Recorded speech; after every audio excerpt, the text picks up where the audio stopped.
Good morning everyone. आज आपण शिकणार आहोत की आरी वर्कसाठी जे मटेरियल लागतं त्या मटेरियलचा प्रत्येकाचा यूज काय आहे ते आपण आजच्या व्हिडिओमध्ये शिकणार आहोत. या व्हिडिओमध्ये मी तर तुम्हाला प्रत्येक या वस्तूचा यूज तर सांगेल, पण त्याचा यूज कसा करायचा यासाठी तुम्हाला माझे बाकीचे व्हिडिओ बघावे लागतील. तर त्यासाठी ते व्हिडिओ तुम्ही माझ्या अकाउंटवर जाऊन चेक करा. व्हिडिओ आवडला तर लाईक करा, शेअर करा आणि सबस्क्राईब करा. चला शिकूयात प्रत्येक वस्तूचा यूज काय असतो ते मी आता तुम्हाला सांगते.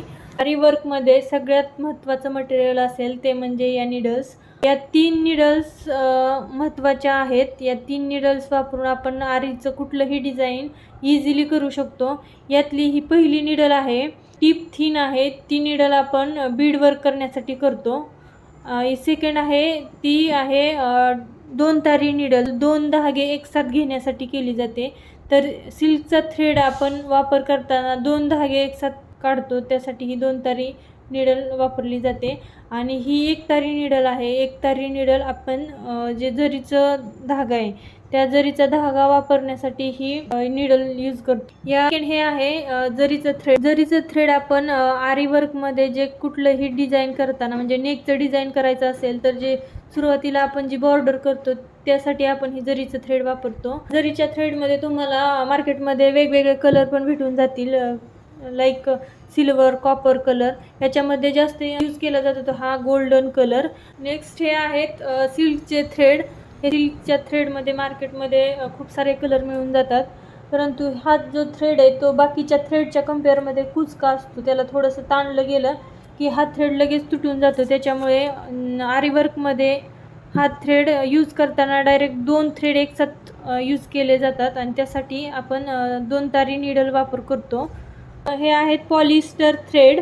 हे पॉलिस्टर थ्रेड जरासे स्ट्रॉंग असतात, त्याच्यामध्ये पण वेगवेगळे कलर भेटतात. याचा यूज आपण बीड वर्क करताना जो थ्रेड यूज करतो त्यासाठी हा थ्रेड यूज केला जातो. नेक्स्ट आहेत ते म्हणजे बीड्स. याच्यामध्ये हे आहेत शुगर बीड्स. शुगर बीड्समध्ये वेगवेगळे प्रकार असतात. काहींचा कलर जातो तर काहींचा नाही जात. याच्यामध्ये वेगवेगळे कलर पण असतात, साईज पण असतात याच्यामध्ये वेगवेगळ्या. तर जे छोटी साईजचे असतात त्याला शुगर बीड्स बोललं जातं. हे आहेत गोल्डन कलरचे शुगर बीड्स. आणि त्याच्यामध्येच हे जे मोठ्या साईजचे जे बीड्स आहेत मोठ्या साईजचे त्याला शुगर बीड्स नाहीत बोललं जातं, त्याला फक्त बीड्स बोललं जातं. तर याच्यामध्ये वेगवेगळे शेप्स पण असतात. तर याच्यामध्ये हा आहे आपला गहू शेप, म्हणजे गव्हाचा जो शेप असतो तसा या बीड्सचा शेप आहे, त्याच्यामुळे याला गहू शेप बोलले जातात. हे आहेत स्टोन्स. तर या स्टोन्समध्ये कलर पण वेगवेगळे भेटतात, तसेच शेप आणि साईज पण वेगवेगळे असतात. तर हे स्टोन्स आपल्याला आरी वर्कमध्ये आपण आपली डिझाईन अट्रॅक्टिव्ह बनवण्यासाठी किंवा एखाद्या बुट्टाची जी डिझाईन असते त्याच्यामध्ये सेंटरला हे स्टोन्स वापरले जातात. हे स्टोन्स डायरेक्ट स्टिक केले जातात.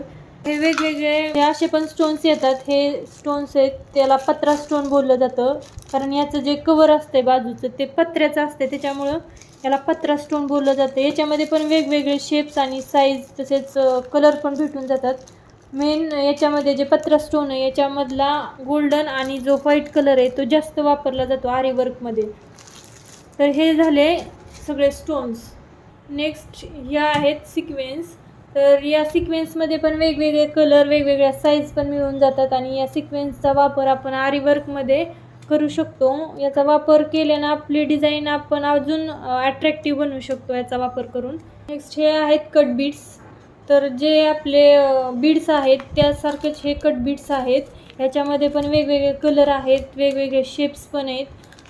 तर हे याचा वापर सेम आपण जसं बीड्सचं वर्क करतो तसंच सेम याचा पण वापर केला जातो. मटेरियलमध्ये हा आहे वेल्वेटचा जो कपडा असतो तसा हा कपडा आहे. या कपड्यावरती या कपड्याचा वापर काय तर ती जर आपल्याला थोडेसे बीड्स हवे असतील तर ते बीड्स आपण इथून डायरेक्ट घेऊ शकतो किंवा याच्यावर जर बीड टाकले तरी ते असे पळत नाहीत, जेणेकरून जे आपले दुसरा जो कपडा असतो आपण ज्याच्यावर वर्क करतो त्याच्यावर जर ते बीड्स टाकले आणि त्याच्यावरून जर आपण असे डायरेक्ट घ्यायला लागलो तर आपला निडलचं जी टीप असतं ते त्या कपड्यामध्ये घुसतं आणि तो कपडा खराब होण्याची शक्यता असते. त्याच्यामुळं हा मटेरियल वापरायचा जेणेकरून याच्यावरून बीड्स पण असे सरकत नाहीत आणि त्याच्यावरून घेताना अशी निडल याच्यामध्ये घुसली जात नाही, ते फक्त बीड्सच उचलले जातात. त्याच्यामुळं हा कपडा वापरला जातो. हे लोखंडाचं स्टँड, हे आपण रिंग ठेवण्यासाठी वापरतो. त्याचे हे 4 पाय हे जॉईन करायचे आणि त्याच्यानंतर ही लाकडी रिंग आहे ती याच्यावरती ठेवून याचा वापर करायचा आरीवर्कमध्ये. आहे फॅब्रिक ग्लू, फेविक्रिल कंपनीचा हा फॅब्रिक ग्लू आहे. तर हा जो फॅब्रिक ग्लू आहे तो आपण जे बुट्टेज वगैरे असतात किंवा पॅचेस असतात ते जे फॅब्रिकला स्टिक करण्यासाठी हा ग्लू आपण वापरतो, जेणेकरून हा ग्लू फॅब्रिक आणि जे पॅचेस आहेत त्यांना घट्ट पकडतो. ते जरी थोडंसं ओलं झालं तरी ते ग्लू निघत नाही. जसं आपला फेविकॉल आपण त्या ठिकाणी जर वापरला तर ते फेविकॉल थोडंसं वेट झाला तो कपडा तर लगेच फेविकॉल लूज होऊन ते पॅचेस निघू शकतात. तसा हा फेविक्रिलचा जो ग्लू आहे तो निघत नाही, त्याच्यामुळं कपड्यावरती हा ग्लू वापरायचा. नेक्स्ट हे आहे सीझर. हे याचा वापर आपण धागा कट करण्यासाठी करतो.